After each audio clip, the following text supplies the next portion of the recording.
Happiness, it's what everyone's chasing, isn't it? The promise of a better car, a bigger house, a more exotic vacation.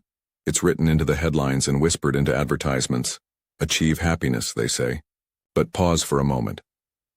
When you eat your favorite meal, you feel happy, right? But does that happiness last?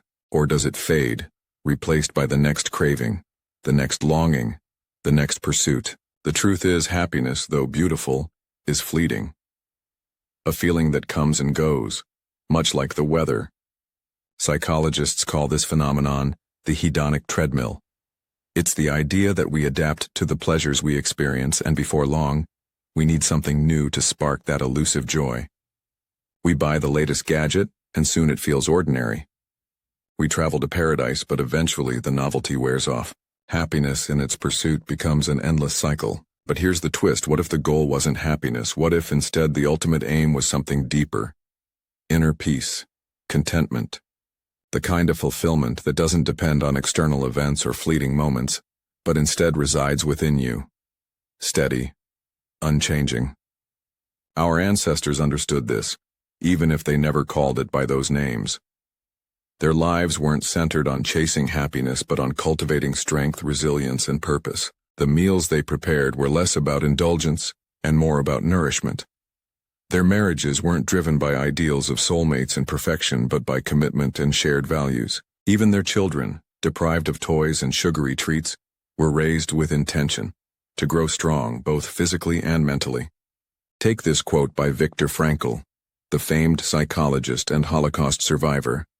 "Happiness cannot be pursued. It must ensue." What Frankl meant was simple.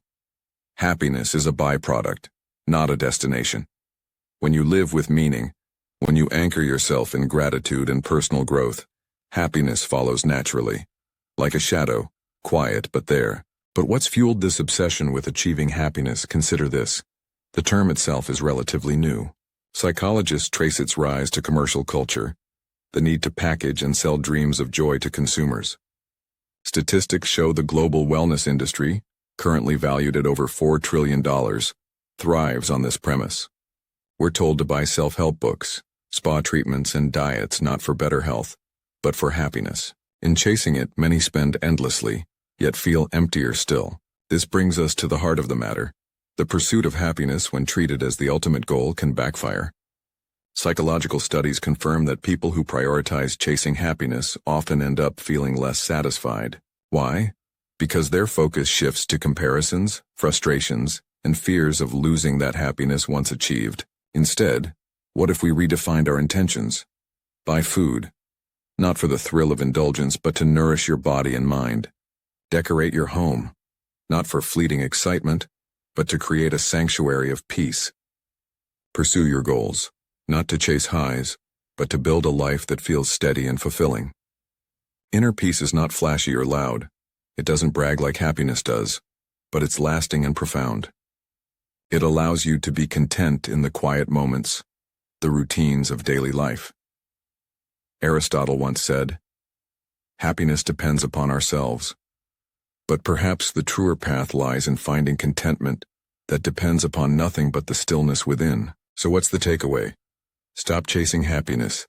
Start building peace. Turn inward instead of outward, and let life's joys, however fleeting, become the harmonious notes in an ongoing, beautiful melody. Maybe then, you'll discover the real essence of living.